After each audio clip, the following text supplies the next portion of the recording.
Hello, good morning, and welcome to the latest edition of the Stakehouse podcast. It's the GW23 episode. We're going to dive straight in and make sure we get all the predictions and tips from the latest round coming directly to you straight off the bat. Lucas, kicking it off. Sorry, first of all, I guess I should check in with you as a bare minimum. How are you? Yeah, good. Got 3 out of Good. 4 last week, so should have been really 4 out of 4. So Rich vein of form. That's yeah, what we love to hear. may it long continue. Let's hope you carry it on. We'll start with West Ham versus Sunderland, which is the first game of the weekend. Any thoughts on it? I mean, this is like a 6-pointer for West Ham. Yeah, again, right? They're really good. Well, anyone can batter Spurs at the moment, apart from Brentford, right? So they were good to get those 3 points, and I think this is a game that they can win. Although I think the market's probably about right. I have West Ham 0.3 goals better than Sunderland, so I expect it to be a close game. Maybe West Ham will edge it, but yeah. Yeah, I think they will. They've been on a bit of a weird trajectory because they clearly viewed the Forest game as an ultra important 6-pointer, which it was. And they bought those 2 strikers in, didn't they, just in time for that game. And then the Forest game just went to absolute chaos, disaster for them. And at that point, 7 points behind, you wrote them off. But that win away at Tottenham was so important for them. And actually now it puts them back in the frame, especially against the Forest side, where their fans got on their back a little bit during the the Europa game on Thursday. Yeah, so, I mean, look, everything, they're getting a bit aggy. Like, I think that West Ham are riding the crest of the wave. I think 2.6 or whatever it is on the exchange for a home win against an overperforming Sunderland side, I think is a play. So I'm making it official: West Ham to win this game at 2.62. Yeah, look, I don't mind that bet. If I was going to bet, I'd put West Ham 0 on Asia handicap, so draw no bet at 1.82. Yeah, like you said, Forest played away as well, so a bit of travel. And also, if West Ham Forest aren't win... in this game, remember, but yeah. No, sorry. Yeah. Got But confused there. Sunderland's still overperforming a bit. Yeah. The one thing that West Ham need to be conscious of here is set pieces, because Sunderland very, very good in the air with the likes of Dan Ballard. West Ham do like to concede from set pieces, so that's the one thing making me a little bit conscious about my bet. But I still think the price is there to push it forward. What I was talking about, what I was meant about the Forest was Forest are playing Brentford away. And if they lose that, they're going to be still on 22 points. West Ham, if they win, they're going to go up to 20 points. So they're going to be 2 points behind Forest. Yep. So this is a really good opportunity for them to close down the gap and try and get out of the relegation zone. Yeah, 100% can't agree more. The incentive should really, really be there for them. So yeah, can't disagree. Let's move on, because I've got an official tip in the next game as well. This is Burnley versus Tottenham. And I think that, look, obviously Tottenham had a good result in midweek, which is great, but the problems that exist there are still absolutely diabolical. I was listening to TalkSport after the 2-1 reverse against West Ham, and you know, the host, I won't mention him, but the host was screaming. It was like, sack him now. Like, I want him out before this show finishes. A lot of Spurs fans were ringing in with similar mindsets and things like this. And you know what? I feel a bit sorry for Frank. He's in the position that he's in. He is a good manager. The fit with Tottenham isn't right, and he probably hasn't done this job to the best of his abilities. But I still, and I know we've talked about it before, but I have to go back to him being snubbed on the pitch by Van de Ven and Jed Spence, because I genuinely feel it's at that moment that he lost the dressing room. He lost the dressing room, he lost the fans, he lost everyone. And Van de Ven, for me, has so much to answer for. As a senior leader, he knew exactly what repercussions his actions could cause in that moment. I don't know who Jed Spence thinks he's showing off to, copying him.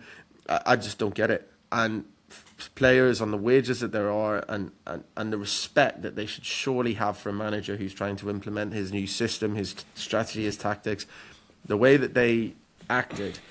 You know, you talk about players getting managers sacked. That is the most clear example. If Thomas Frank loses his job, those 2 players got him sacked, because everything has gone downhill since that moment. everything from Spurs. In terms of this game, Burnley had a great result at Anfield. Obviously, people are getting on Liverpool's backs, but Burnley dug in really, really well. Burnley are also a tough nut at home. Arsenal only got scraped past them. Liverpool needed a last-minute penalty of a terrible decision by Hannibal to get past them. I think Burnley can get a result against Tottenham. And the fact that Tottenham in this game, maybe Tottenham will win, but to have Tottenham a shade over evens is too short. It is too short. And so you can get Burnley on the plus 0.5 on the Asian handicap, which effectively means Burnley double chance. And you can get that at around about the 1.85 mark on Betfair. I think that's fair value. So that's an official tip. Yeah, I don't really have anything. But I don't see Burnley winning. I don't see Spurs winning. Probably a draw. Cool. Well, I'll take that. Go on, you can go next on Fulham versus Brighton then. What's your thoughts on this and what's some other Well, there's rumours that Brentford are after Wilson. Well, that's going to be hilarious if that happens. First Carvalho, then Wilson. This game is... I got Brighton only slightly better, so pretty much my model predicts this to be a really tight game and be a draw. Brighton didn't do too well against Bournemouth last week on a Monday. Did you see the bicycle kick though that they scored? It was mental. That was Bournemouth against Semenyo, right? And look, we backed Leeds against Fulham last week as well. I told you Fulham were like massively overperforming. They were like just constantly scoring worldies, and it was going to catch up to them, and that did catch up to them. But look, coming playing at home, Brighton haven't actually been too great. I think this season I've been hit and miss. I've got no bet on this, but I could probably see this being a draw. Cool. Okay. I don't have a lot myself. I think that it's an impossible one to call. I always think with Fulham it's so tough. Draw 1-1. Yeah, for me this is a leave at all costs. There's no result in this game that would surprise me. To put something out there, I'll say 2-1 home win. Harry Wilson is in a rich vein of form though, so if Brentford got him, that would be fantastic. Yeah, I mean, that'd be hilarious. Like, that'd be, yeah. Twitter would just be going overload. He'd be a game changer for you, you know. City versus Wolves. Now, I know this is of interest to you. Yeah. Wolves are just... Wolves? City are just horrendous. Not horrendous, but the last few games, against United, really poor. They went to Bodo Glint with a full-strength team, and they were played off the park, I'd say. Bodo Glint should have really scored about 5 goals, or even more. I mean, they did play on AstroTurf, so I guess that might, in terms of like this game on a Saturday, it might play into that. But it's quite a quick turnaround, right? They played on Tuesday, so Wednesday, Thursday, Friday, Saturday. Wolves had a full week's rest, and I feel like the market's just massively... They think Wolves is like worse than Burnley here. You can get Wolves plus 2 on Asian handicap. What's the price now? At 1.8, which is massive. So basically, if Wolves get battered 3-0, we lose our bet. But if Wolves lose by 2 goals, we get our money back. So we just need Wolves basically not to lose by more than 2, which they've been capable of. I mean, they went to Arsenal, put a good performance. Last like 5-6 games they've been playing well, apart from that game where they went to United and got demolished. Or no, was it at Wolves? But yeah, I feel like the market's massively overreacting at City, and the prices have been coming in. So I expect the price to come in further. And I think Wolves are big value here. I can't see how City should be 1.2 the way they've been playing. Yep, I completely agree. I was actually going to put this up officially, but then I thought I'm not going to steal your thunder because you did call. Well, that's not a good thing. That if we agree. I know. I'm sorry to tempt fate, but look, I mean, City. It's not just Bodo Glimt. It's against United. United were good against City, but City were not good, and they've been every game is a struggle for City at the moment. They're not getting anything done comfortably. Rodri is not the same player. He might even be injured again. Oh, really? Erling Haaland has got 1 goal in 8 games or something like this now, from what I know. That's It's good just- for my Thiago top goal scorer. I need him injured now. It's just that anti-post, yeah. It's just not quite happening for City. In this game, there is always the danger that they could be like a wounded animal and they could come out with a point to prove. However, as you say, a price of City of 1 to 5 against an Ludicrous. improving Wolves side. And again, to be clear, it's not like me and Lucas are saying that Wolves will definitely win this game or definitely get a draw. What we're saying is when that price is so clearly wrong, it's the Asian handicap market which allows you to take advantage of it. So as you know, a Wolves loss by 1 goal still equals 100% profit. So yeah, I like it. I think it's a definite contender. I think City will scrape over the line, but I think they'll get over the line 2-1 or something like that, and your bet will win. All right, we move on to Bournemouth versus Liverpool. Liverpool were actually really good in midweek, you know. I don't know if you saw it. I saw some of the goals, but I didn't watch the full game. Wow, armchair fan. So basically, yeah, they were really good. They look much stronger. Florian Wirtz definitely coming more and more into his own. Him and Ekitike actually dovetail off each other really, really nicely. So they're playing well, and it also seems to me to be a good time to play Bournemouth, who still look a little bit out of energy, a little bit shaky at the back. Maybe some noise starting to come around Iraola. Maybe he's starting to sniff out the Spurs and United jobs. All of these things could be coming into. No Taverner. Taverner's out injured. He's quite Taverner's out injured. Obviously, Semenyo's left 2 weeks ago, whatever, 2 games ago. So they're still kind of adjusting a world without him. That's a really good point, actually, because he's a major loss. And they're really ravaged with injuries in midfield. Yeah. So I think that I think that Liverpool and Salah's back. And Salah, I mean, I'm not sure that's a good thing this season, with respect. But look, I still think Liverpool at 9 to 10 are too short to back. I think Liverpool will win the game, but at 1.9, I think they're just it's close, but I just think they're a fraction too short for me. Yeah, look, I agree. I feel like there's a little bit of value of +0.5 on Bournemouth, but like I said, Taverner being out, you know, new world without Semenyo. They did well against Brighton away, to be honest. Ended up drawing, but yeah, towards the end it looked like they run out a bit of steam, and Brighton were just peltering them with chances. So yeah, I was close to back Bournemouth, but yeah, I feel like it's going to be a narrow Liverpool win. Yeah, agree. Let's move on to your boys at home to Nottingham Forest. Bees versus Forest. What do you think? This is a 6-pointer for us. Need to win more than Forest. Well, no, Forest need it more than us. But if we want to get where can Brentford actually go this season? What can they top actually 2? achieve? Top 2 maybe.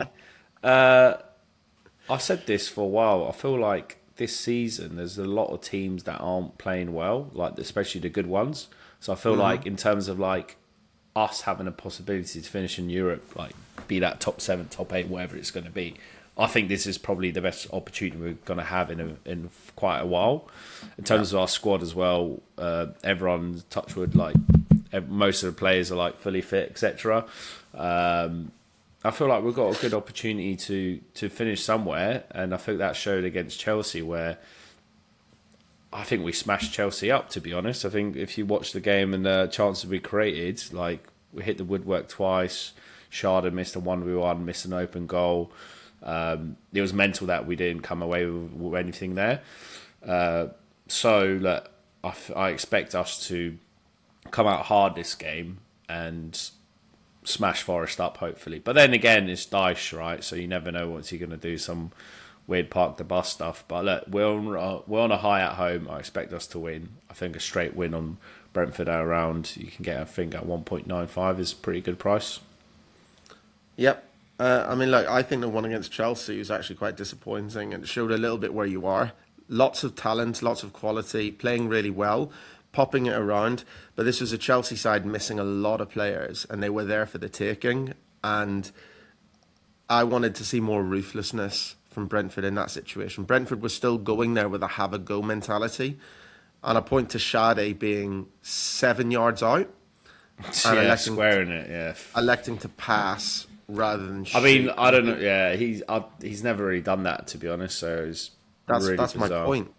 That's my point. Yeah, but on the chances, on the chance we created, we deserved to win that game. I agree. Yeah. But ultimately, the reason you didn't was because there wasn't enough conviction in the approach in terms of taking it. Whatever. I was disappointed with Brentford in that yeah, aspect. I was as well. I thought Could have been Brentford- 4-4 for us. But Brentford should have won. yeah. Brentford should have won the game. There's no argument. All I'm saying is I think that, and there was a bit of bad luck as well. But all I'm saying is A lot of bad luck. Bees could have had a little bit more conviction with their finishing, and I think not really expecting as much as they did potentially cost them a little bit. Yeah, I if think, we won that, we would have been fourth, which is mental. yeah, and they're still having a great season.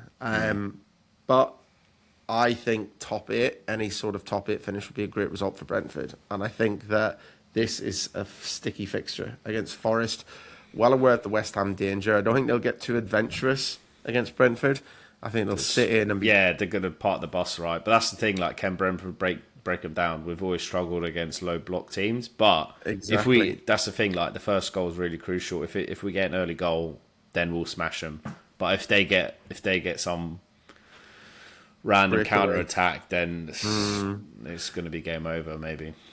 Yep, and the other thing to consider with the low block is it's a Milenkovic Mario special, right? Nobody does a low block like those guys. So that is a concern as well. I think that if I was backing either way here, I'd actually back Forest because they've got players that can hurt you on the counter. But for me, it's a leave. But I actually feel a bit worried for Brentford this game. I'm not sure it's going to be the home win that a lot of people out there think, and I certainly wouldn't be touching the 10 to 11. Palace versus Chelsea. It's nap of the season time, Lucas. I hope you're ready.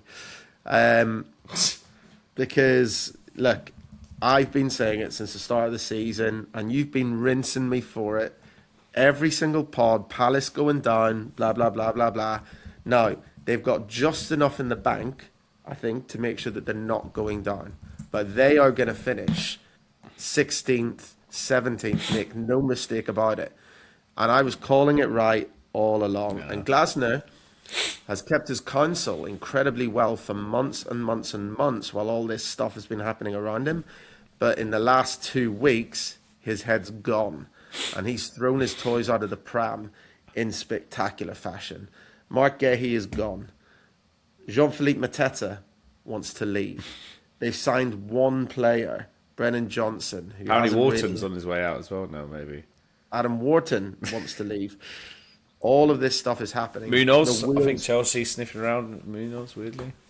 The wheels are well and truly coming off at Palace. And I predicted it would happen the moment that they didn't strengthen in the summer, the moment that all of the confusion around the ownership, which kicked them out of the Europa League. I knew that it was going to come to this point where Palace's and Glasner's ambitions don't match up, and Glasner is obviously now going to leave, and Palace don't look like they're going to be going crazy in this transfer window. They're still fighting on multiple fronts, and their Premier League result performances are going to continue to suffer. There's no doubt. And when you can actually get Chelsea, who fine weren't great against Brentford, but now have more players and reinforcements back, and when you can get them at even money, above even money, to go to Palace and win, for me, this is nap of the season material. Chelsea have done well in similar away games. They went to Forest as a very closely related side and battered them. I think, and that was also at a time when that was Nuno's last game in charge for Forest. Actually, that was Ange's last game in charge for Forest, and that was Forest goes through so many managers I can't keep up. Yeah. Yeah, I'm really comfortable with backing Chelsea at any odds against price here. So head for the exchanges because you will certainly be able to get them. Um, I still think there's a touch of Ali on Palace. I'm not convinced. That is With, crazy. I'm That is not. nuts. I'm not convinced with Chelsea. But saying that, like you said, Palace are decimated. Sar's back. That's good news. But I honestly think if they get the players back, and maybe Mateta stays, Wharton stays. If they get the players back, so Mateta's that's not staying. okay. Mateta's not staying, All and right. even if he Mateta will go. stays, his head's gone. Okay, look, I mean, okay, all right. If Mateta leaves and they get all the players back fit, I think they still could do a run of the league. Not run at the league, but they could still finish mid-table. Not Do you want 16th. to? Here you go. Do you want a top 12 bet? I'll need to. We'll make one after the transfer window shut. I mean, That's I'm fair. offering it you. I'm That's offering fair. it you right now. Transfer window shuts on the 31st or whatever it is. So, Because Palace have got no chance of finishing top 12. No chance. Okay. Let's put that one on ice. I feel like we might revisit that. I can't And wait for Palace to get a point here. They're not getting a point against Chelsea. Okay. And we'll keep you all updated on whether that bet comes to fruition. Newcastle versus Aston Villa. You can go first. I think that should be quite an entertaining game. Obviously, Villa's good run is over. It's hard to know exactly what you're going to get. Newcastle, good result midweek against PSV, looking good in the Champions League. Generally turn up at home against the bigger teams. Can't see Villa folding. I'm going to say Newcastle nick it though. I'm going to say it's a high-scoring game, lots of action. I'm going to go 3-2 Newcastle, but no official bet. Yeah, so happy to move on. Cool. Arsenal versus United, biggest game. How good were we last weekend, by the way? Yeah. I mean, Good, or how bad were City? I think obviously a bit of both, but United were still excellent. It's like the best United performance I've seen in years. And You weren't keen on United before the game. I was backing them. You were, and I also Exactly. have to Trust the process.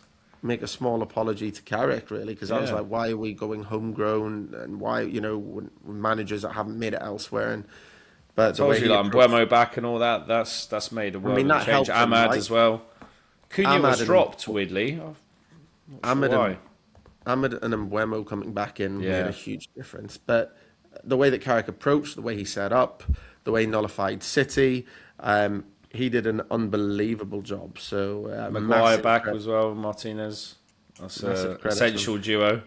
I do like that partnership, I have to say. You worry about Harry Maguire in a 4 in terms of whether he's got the pace to play that sort of role. But alongside Martinez, it did look like it worked. Yeah.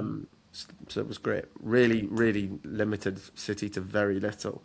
Having said that, Arsenal away, I mean, we basically just handed the title to Arsenal with that result, right? I mean, Arsenal away is a different beast. Unless you unless you beat Arsenal here.